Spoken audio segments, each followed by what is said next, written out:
Hello and welcome to yet another edition of Fraud Friday. If we keep committing fraud as a society, I'm going to keep doing Fraud Friday. So today we're going to talk about Luckin Coffee. So this is a would-be competitor of Starbucks in China, listed in the U.S.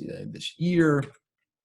All right, so I think this fits in really well with Monday's discussion, which was about kind of the name of companies driving investment returns, even though there was no connection between the name and fundamental value. I think here's another situation where, hey, it's a Chinese company. We're going to buy it. We're not really going to do proper due diligence to see if this is an adequate investment.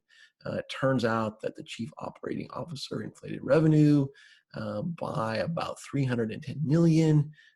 Other investors are calling this kind of a great morality tale, that their primary interest was in demonstrating that in-store growth in the foot traffic was there, so more stores, more foot traffic, and not actual revenue. So what they were doing is really kind of giving away coffee to drive traffic, and the repeat customer rate was really low, about 50%, pretty terrible.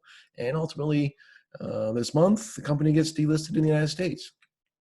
All right, so where's the investor protection? I mean, what's shame on us for kind of even allowing this to happen? But it seems like kind of the name of the game with China and a lot of companies there is, hey, China's the growth story, so you're just gonna have to trust us. These companies are not subject to U.S. auditing, and there's a tremendous incentive there to raise money on public markets, either through listing in the United States, through debt or share issues of that nature, because there is no penalty for committing fraud like this COO did, right?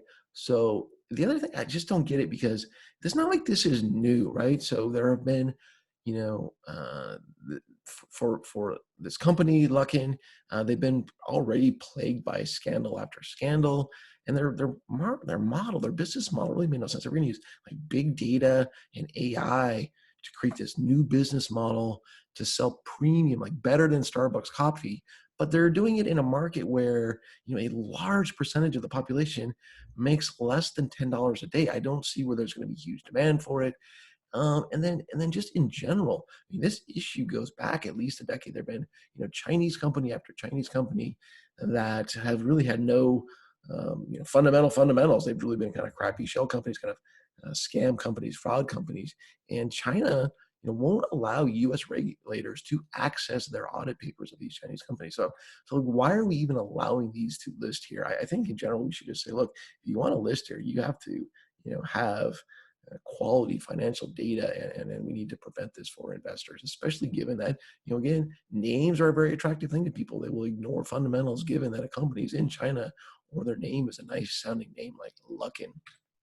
All right, so again, just a reminder, you just really can't evaluate an investment without reliable data.